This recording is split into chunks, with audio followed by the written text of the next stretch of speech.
Hai para pemilik waktu luang, selamat datang. Apa kabar kalian semua? Mudah-mudahan sehat selalu ya. Di video kali ini, kita akan melanjutkan kembali alur cerita drama Korea yang berjudul Love Affair in the Afternoon episode ketiga. Di episode lalu, setelah berusaha keras menyangkal akan perasaannya, Jian pun akhirnya menyadari ia menyukai Jungwoo. Hal yang sama pun menimpa Jungwoo yang sedikit demi sedikit mulai menyimpan rasa pada Jian. Sementara itu, kehadiran Do Ha-yeon membuat Soah teringat akan masa lalunya sebagai seorang balerina. Lewat karyanya, Soah pun mulai tertarik pada seniman berhati dingin itu. Dan kisah cinta terlarang mereka pun baru saja dimulai. Penasaran dengan kelanjutan kisahnya? Tonton video ini ya. Namun sebelumnya, jangan lupa klik subscribe, like, komen, dan nyalakan notifikasi loncengnya ya, supaya bisa dapat update drakor dan film dari channel ini. Dan buat yang sudah subscribe channel ini, terima kasih banyak ya. Dukungan kalian menjadi semangat bagi kami untuk mengembangkan channel ini. Langsung aja kita bahas drakornya, check it out! Walaupun tak terucap, Jungwoo pun mulai menyadari jika hatinya mulai tertarik pada Jian. Dan setelah Jungwoo membetulkan tali sepatunya, Jian pun langsung bergegas pergi meninggalkan Jungwoo yang terus menatapnya. Di rumah, Jian pun gelisah dengan perasaannya terhadap Jungwoo. Di satu sisi, ia menyukainya, namun di sisi lain, ia tidak boleh menyukai pria lain. Setibanya di apartemennya, Jungwoo pun disambut oleh Min Young yang sudah menunggunya untuk makan malam bersama. Dan rupanya, pernikahan Jungwoo dan Min Young belum terdaftar resmi di Korea, karena dulu mereka menikah di Amerika. Jungwoo pun ingin mendaftarkan pernikahan mereka di Korea, namun Min Young yang menganggap enteng masalah itu membuat Jungwoo merasa tidak nyaman. Sementara itu, Jian yang tengah menunggu Changguk pulang mendapati suaminya pulang dalam keadaan setengah mabuk. Changguk pun menawari Jian untuk ia pijat, namun Jian menolak karena Changguk masih berbau alkohol. Ya, perlahan-lahan Jian mulai menyerah untuk mendapatkan perhatian dari suaminya itu.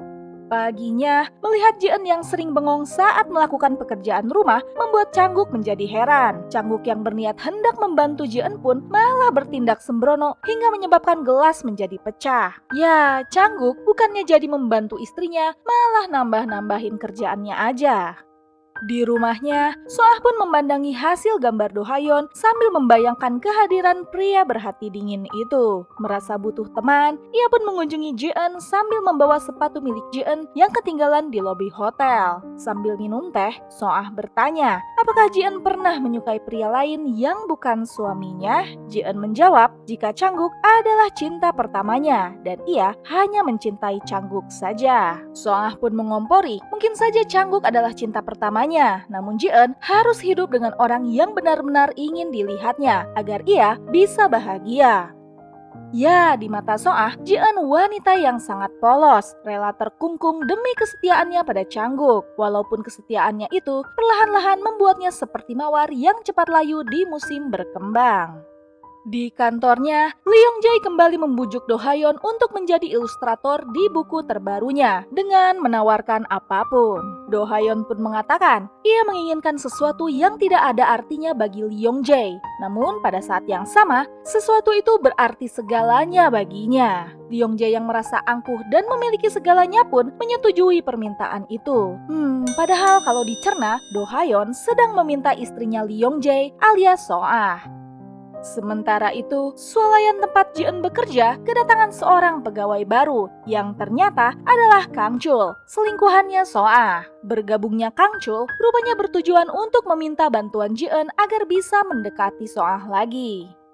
Di tempat lain, ibu mertua Jian rupanya sedang diajak bergosip oleh tetangga yang mengatakan jika kebakaran yang terjadi beberapa hari yang lalu disebabkan oleh istri pemilik rumah yang kedapatan berselingkuh oleh suaminya. Mendengar gosip itu, ibu mertua jadi teringat pada Jian yang ia duga berselingkuh dengan Kang Chul. Ibu mertua pun lantas mengirimi pesan terus-menerus pada Jian yang mana jadi membuatnya heran. Ibu mertua protektif amat sih.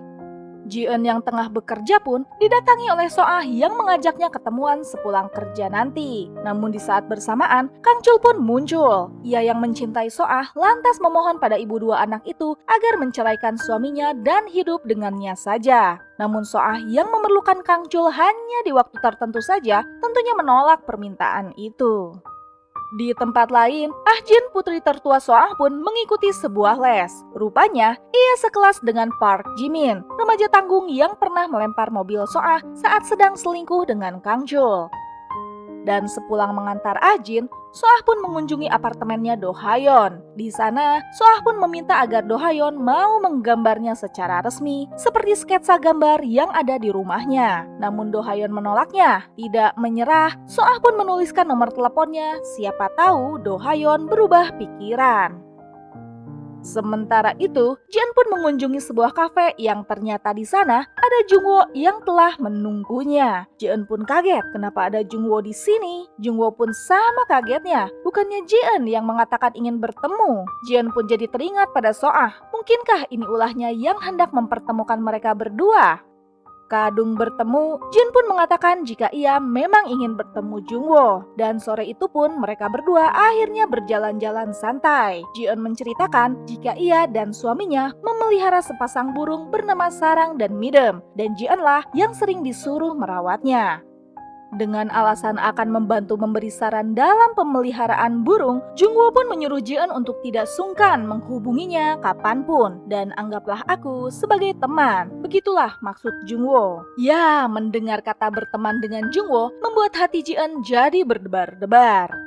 Di tempat lain, Lee Yong-jae pun menemui seorang wanita bernama Kim Bitna yang ternyata adalah mantan istri dari Do Ha-yeon. Lee Yong-jae pun bertanya, apa kesukaan Do Ha-yeon? Mengingat permintaannya untuk memberinya sesuatu yang tidak ada artinya, namun pada saat yang sama, sesuatu itu berarti segalanya. Kim Bitna pun sedikit terkejut, namun ia mengatakan, yang pasti permintaan Do Ha-yeon itu bukanlah uang.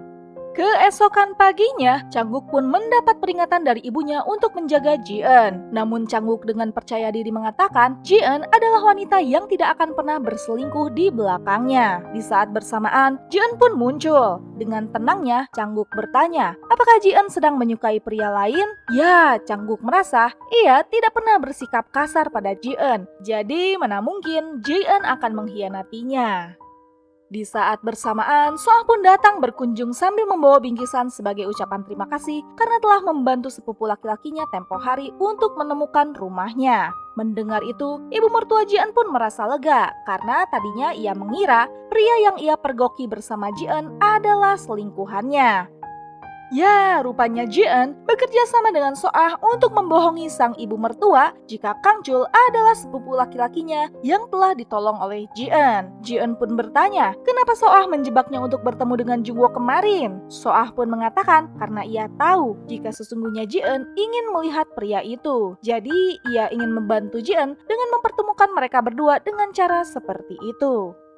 Di swalayan, Min-yong yang tengah berbelanja pun melihat Ji-eun. Ya, rupanya Min-yong adalah teman Ji-eun semasa SMA dulu. Waduh, Min-yong pun menceritakan dirinya akan segera mengajar di sebuah universitas setelah mendapat gelar doktor dari Amerika. Mendengar kesuksesan Min-yong, Ji-eun pun jadi merasa rendah diri. Terakhir, Min-yong pun meminta nomor telepon Ji-eun agar kelak bisa saling berkomunikasi.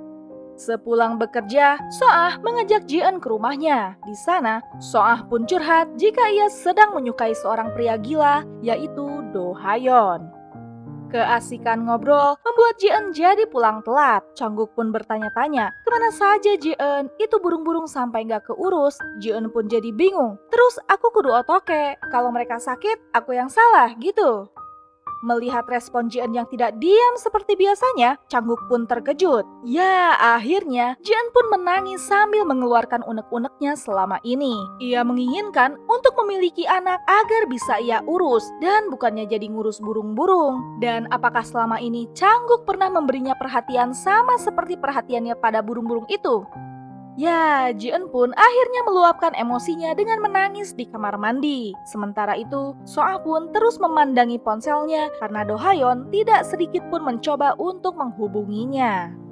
Sementara itu, Jungwoo yang kepikiran Ji-eun pun mencoba meneleponnya. Namun di sana, Ji-eun malah menolak panggilannya. Jungwoo pun memutuskan untuk mengirimkan voice note untuk menanyakan kabarnya Ji-eun.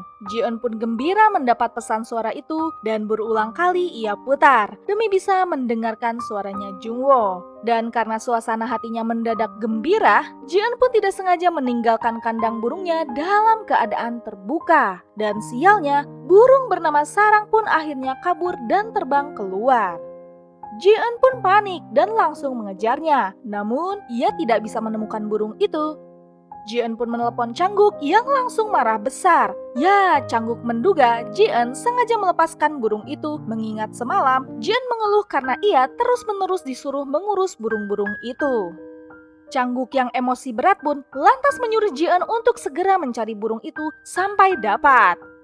Ya, Ji-eun pun akhirnya pergi seorang diri mencari burung yang mungkin udah terbang kemana. Dalam usaha pencariannya, Ji-eun pun jadi teringat pada Jungwoo. Ji-eun ingin meminta bantuan pria itu, namun ia tidak berani untuk menghubunginya. Ji-eun yang tengah putus asa mencari si Sarang pun dikejutkan oleh kemunculan Jungwoo di hadapannya. Jungwoo pun menatap Ji-eun dengan cemas sambil bertanya, "Apakah kau kehilangan Sarang?" Dan kehadiran Jungwoo saat itu bagaikan penyejuk di tengah padang pasir. Ya, bagi Ji-eun saat ini, ia tidak hanya sedang kehilangan seekor burung bernama Sarang, tapi ia seperti wanita yang sedang kehilangan cinta dari suaminya. Dan kini di hadapannya muncul seseorang yang bisa membuat hatinya kembali berdebar. Ya, sesuatu yang bisa membuat hatinya berdebar seperti itu adalah cinta. Dan episode ketiga pun selesai. Gimana nih para pemilik waktu luang? Duh, kesel banget sama sikap acuhnya Changguk pada Ji-eun ya. Ia lebih mementingkan burungnya ketimbang perasaan istrinya yang harus aprak-aprakan mencari burung yang mungkin udah terbang kemana. Namun kemunculan Jungwoo dalam rumah tangganya yang suram bagaikan cahaya lilin di tengah kegelapan. Penasaran dengan kelanjutan kisahnya? Nantikan episode keempatnya ya. Dan terima kasih telah menonton channel ini. Dadah!